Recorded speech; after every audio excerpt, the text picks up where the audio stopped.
Good morning, friends and faithful listeners. You've tuned in to the Bible Explained podcast on this lovely, lovely morning. We're going to be talking about horses today, specifically war horses, and why they were such a commodity in ancient Israel and around the ancient world, and also why armies used to hamstring horses. We'll get into all of that in just a minute.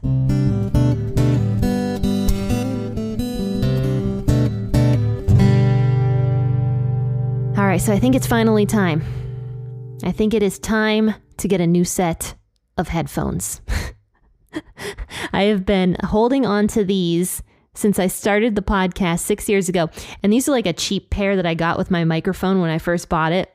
And they are on their last legs. First, they started shredding the entire, fake pleather that's like all around them.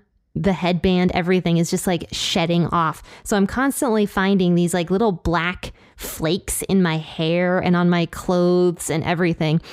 So that's the first problem they have. And the second problem is, as of today, I have no sound coming through my left ear. And I have done everything that I could to try to fix this and figure out what the problem is. I think the headphones are just shot at this point. So yes, I am ordering a new pair of headphones finally for the podcast. And hopefully that makes my life a little bit easier, because as of right now, I can only hear myself out of one ear and it's kind of disorienting. But in spite of all of that, I'm going to keep pushing on. So let's go ahead and read 1 Chronicles 18, the entire chapter, and we'll be talking about these war horses today, and also the battles that David wins in all of these different nations. As usual, I'll be reading from the WEB today. After this, David defeated the Philistines and subdued them, and took Gath and its towns out of the hand of the Philistines. He defeated Moab, and the Moabites became servants to David and brought tribute. David defeated Hadadezer, king of Zobah, toward Hamath, as he went to establish his dominion by the river Euphrates. David took from him 1,000 chariots, 7,000 horsemen, and 20,000 footmen, and David hamstrung all the chariot horses, but reserved of them enough for 100 chariots. When the Syrians of Damascus came to help Hadadezer, king of Zobah, David struck 22,000 men of the Syrians. Then David put garrisons in Syria of Damascus, and the Syrians became servants to David and brought tribute. Yahweh gave victory to David wherever he went. David took the shields of gold that were on the servants of Hadadezer and brought them to Jerusalem. From Tibhath and from Kun, cities of Hadadezer, David took very much bronze, with which Solomon made the bronze sea, the pillars and the vessels of bronze. When Tau, king of Hamath, heard that David had struck all the army of Hadadezer, king of Zobah, he sent Hadaram his son to King David to greet him and to bless him, because he had fought against Hadadezer and struck him. For Hadadezer had wars with Tau, and he had with him all kinds of vessels of gold and silver and bronze. King David also dedicated these to Yahweh with the silver and the gold that he carried away from all the nations, from Edom, from Moab, from the children of Ammon, from the Philistines, and from Amalek. Moreover, Abishai, the son of Zeruiah, struck 18,000 of the Edomites in the valley of Salt. He put garrisons in Edom, and all the Edomites became servants to David. Yahweh gave victory to David wherever he went. David reigned over all Israel, and he executed justice and righteousness for all his people. Joab, the son of Zeruiah, was over the army. Jehoshaphat, the son of Ahilud, was recorder. Zadok, the son of Ahitub, and Abimelech, the son of Abiathar, were priests. Shavsha was scribe, and Benaiah, the son of Jehoiada, was over the Cherethites and the Pelethites, and the sons of David were chief officials serving the king. Now that David is the king, he's got a few things that he's got to do. It says in verse 1 that David defeated the Philistines and subdued them, and took Gath and its towns out of the hand of the Philistines. So first and foremost, the Philistines had a lot of control over Israel at this time, because if you remember back to 1 Chronicles chapter 10, when it documented Saul's death, the Philistines were who killed Saul. And right after Saul died, Israel was kind of in huge unrest because the Philistines were able to go in and actually occupy some of the towns of the Israelites, because in fear, many of the Israelites actually fled their hometowns and went somewhere else. And now that David is the king, he is putting an end to all of this. He's like, no, you Philistines, get out of Israel. I am going to take these towns back. And it also says that he took Gath and its towns out of the hand of the Philistines. So Gath was kind of like a border town near the southwest part of Israel that the Philistines had control of. But David took Gath away from them, as well as its surrounding towns. And now Philistia is pretty much completely subdued under David. But David didn't just stop there. It says he also defeated Moab, and the Moabites became servants to David and brought tribute. So what's interesting about this is we don't know of any specific problem that David had with the Moabites. We don't know what they did. The last time we heard of the Moabites, David actually sent his parents to go live in the land of Moab. And so there's some tradition that says, even though this is not stated in scripture at all, there's some tradition that says that the Moabites may have killed David's parents while they were there. And so David retaliated against the Moabites because of the death of his parents. But we don't know that. We have no clue what happened to David's parents. We also don't know why Israel and Moab were suddenly in a war, but anything could have happened in those years that David became king. So it says that he defeated Moab, and the Moabites became servants to David and brought him tribute. And now that those two nations are subdued, Israel has peace on the east, which is where Moab was, and they also have peace on the southwest, which is where Philistia was. And that's pretty much the first time in Israel's history that they have peace on both east and the west sides. But that's not all David did. It says in verse 3 that David also defeated Hadadezer, the king of Zobah, toward Hamath. Now that would have been at the north part of Israel. That was in Syria, actually. It says that David went to establish his dominion by the river Euphrates. The one thing I could not figure out when I was researching this was whether David already had dominion by the river Euphrates.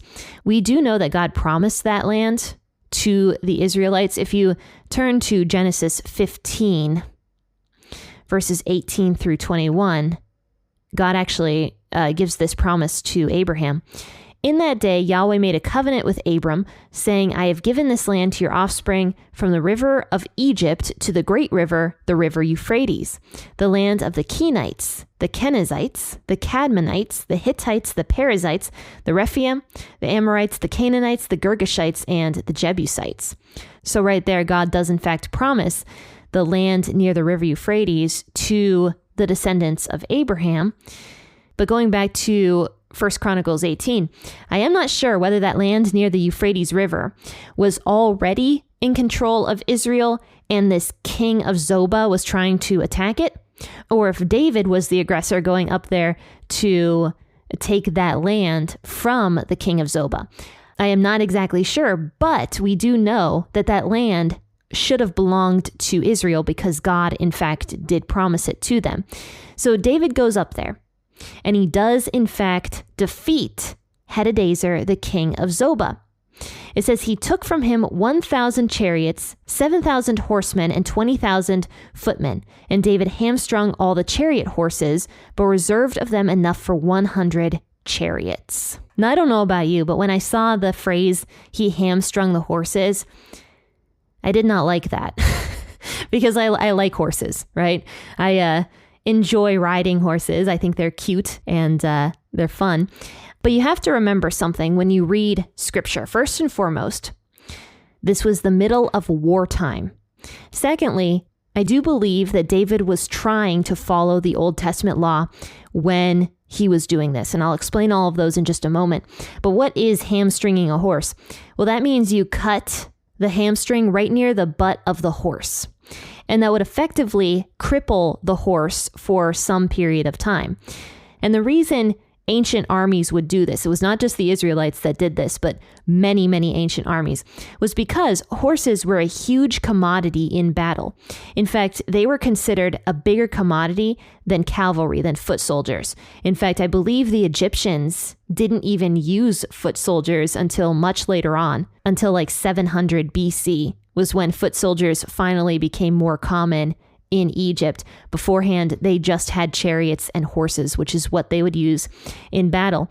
So horses were a big commodity. They were considered a great weapon of war. So when you crippled one of those horses, it was no longer an effective weapon for battle. And that was the main reason it was done, was so that those armies could not take those horses back. And a lot of times this was done during the middle of battle. More horses typically would die in battle than people would, because the horses were often targeted far more due to their effectiveness in war. So it's very possible that when David and his men were hamstringing these horses, that this was happening all during the battle. The men were targeting those horses. But it could also be that David had already subdued the army, took their horses, and then hamstrung most of them. It does say here that David reserved 100 of these horses for his own chariots, but overall he crippled the rest of the horses. And you might be like, well, Jen, why didn't he take all of those horses? Well, for two reasons, I think. The first reason was because there is no easy way to get these horses back home. Don't forget, David is way up north. It took a lot longer to travel back in these days than it does nowadays. And plus, he's with a bunch of soldiers. It would be very hard to take that amount of horses back to Jerusalem, just with the amount of care and food that horses need on a day-to-day basis. It would be very difficult to feed and take all of these horses back home. So that's the first reason. And the second reason was that I do believe that David was trying to follow the Old Testament law, which actually says that kings should not multiply horses to themselves. So if you read that in Deuteronomy chapter 17, verses 16 and 17, it says, "Only he shall not multiply horses to himself, nor cause the people to return to Egypt to the end that he may multiply horses, because Yahweh has said to you, you shall not go back that way again." Now, once again, Egypt was known for their war horses. They would breed war horses and often sell them to neighboring countries. So God did not want the Israelites to go back to Egypt for their war horses. But the reason God didn't want that was because, once again, horses were considered a huge asset of war. And a lot of these nations would put their trust in how many horses or chariots or weaponry that they had. And I do believe that David was trying to follow this Old Testament law by making sure that he did not acquire a bunch of horses for himself so that his heart did not fall away from Yahweh. That's why David writes in Psalm 20, verse 7, "Some trust in chariots and some in horses, but we trust in the name of Yahweh our God."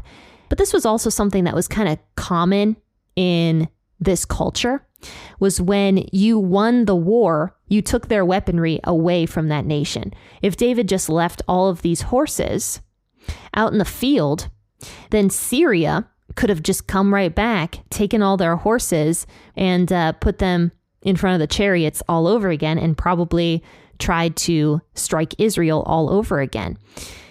So in some regards, even though we consider it animal cruelty nowadays, there was a necessity for it, unfortunately. Now, all that being said, hamstringing a horse does not necessarily mean that the horse dies, because the injury can repair itself, but hamstringing a horse could potentially kill it, but it would certainly leave the horse ineffective for battle ever again.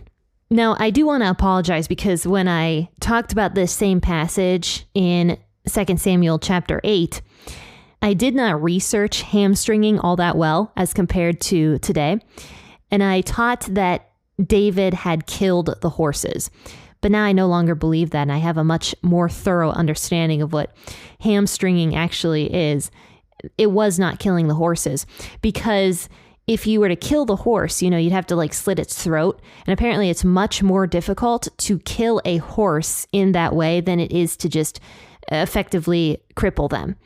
So David's army most likely would not have been killing these horses like I had initially thought. So forgive me for that. So it says here that the Syrians of Damascus came to help Hadadezer, king of Zobah, and David struck 22,000 men of the Syrians. Then David put garrisons in Syria of Damascus, and the Syrians became servants to David and brought tribute. So now David has peace to the north. He's already subdued the Philistines and gained peace in the west. He's already subdued the Moabites and gained peace in the east, and now he has gained peace in the north. It says, from Tibbath and from Kun, cities of Hadadezer, David took very much bronze, with which Solomon made the bronze sea, the pillars, and the vessels of bronze. So that's now referring to David's son Solomon. When he went to go build the temple, he used pretty much all of this bronze that David took from Syria to build parts of Yahweh's temple. Verse 9, when Tou, king of Hamath, heard that David had struck all the army of Hadadezer, king of Zobah, he sent Hadaram, his son, to King David to greet him and to bless him, because he had fought against Hadadezer and struck him, for Hadadezer had wars with Tou. Oh, what an unfortunate name this poor king had. King Tou. I might be saying it wrong. It's Tou, but it looks like Toe to me, and so we're just going to go with Tou. King Tou did not like King Hadadezer of Syria. He didn't like him because he was constantly waging war against King Tou. So when King Tou sees that David goes and defeats Hadadezer and subdues parts of Syria, Tou is actually super excited about this. So he sends his son, Hadaram, to bless and greet King David and basically make a peace treaty with King David. And King Tou was the king of Hamath, it says, which that was a neighboring country all the way up north, even past where David took land from Hadadezer, king of Zobah. So David and King Tou, it seems like, got along very well. It says that Tou sent to David all kinds of vessels of gold and silver and bronze. So King David dedicated these things to Yahweh, along with the silver and gold that he carried away from all the nations, from Edom, from Moab, from the children of Ammon, from the Philistines, and from Amalek. Instead of taking these things for himself, David dedicated these things to Yahweh. He gave them to God as thanksgiving. David truly did have a heart after God. He was not perfect, but he did do his best for most of his life to follow the ordinances of God, which is why he gives thanksgiving to God and does not acquire these things for himself, which would have been very tempting to do. But again, David was trying to follow the law in Deuteronomy chapter 17. Which says at the end of verse 17, he shall not greatly multiply to himself silver and gold. So though David was getting all of this silver and gold, he instead gave it to Yahweh so that he would not inquire it for himself. But it also mentions here that David had peace on all sides pretty much. It says he subdued Edom, Moab, the children of Ammon, the Philistines, and Amalek.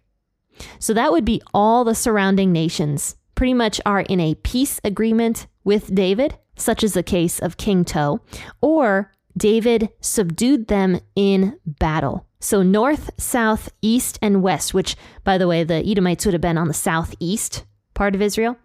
All the surrounding nations were no longer targeting Israel at this time. And then in verses 12 through 17, it talks about some of the mighty men that David had, and specifically some military achievements that they had. It says, moreover, Abishai, the son of Zeruiah, struck 18,000 of the Edomites in the valley of Salt. He put garrisons in Edom, and all the Edomites became servants to David. Yahweh gave victory to David wherever he went. Now notice here, it says that God was the one who gave this victory to David.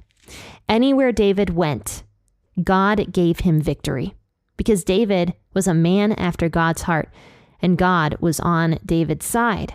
So the Edomites have been subdued, and they stayed subdued under Israel for a very, very long period of time. I can't remember what king later on they revolted under, but they did revolt eventually under one of the bad kings of Judah, much later on. It says, David reigned over all Israel, and he executed justice and righteousness for all his people. Not only was David a good military leader, but he was also a good judge of his people. He executed justice and righteousness. So he was very fair with his people. And then it mentions here Joab, the son of Zeruiah, which was David's cousin. Well, so was Abishai, the guy mentioned in verse 12. Abishai and Joab were brothers. they were also cousins of David. Joab, the son of Zeruiah, was over David's army. Jehoshaphat, the son of Ahilud, was recorder. Zadok, the son of Ahitub, and Abimelech, the son of Abiathar, were the priests, which they were always loyal to David, even during the very end. Shavsha was a scribe, and Benaiah, the son of Jehoiada, was over the Cherethites and the Pelethites. So this would have been the people who were likely foreigners serving in David's army. And it also mentions the sons of David were chief officials serving the king. So David's family, David's sons, also had positions with him. But we will talk more about David and his sons in the upcoming chapters. So faithful listeners, thank you so much for tuning in to today's episode. And I hope that you guys enjoyed it. But I am going to stop talking now because, not gonna lie, the headphones are killing me. So I'm going to let you guys go with a happy listening, and God bless.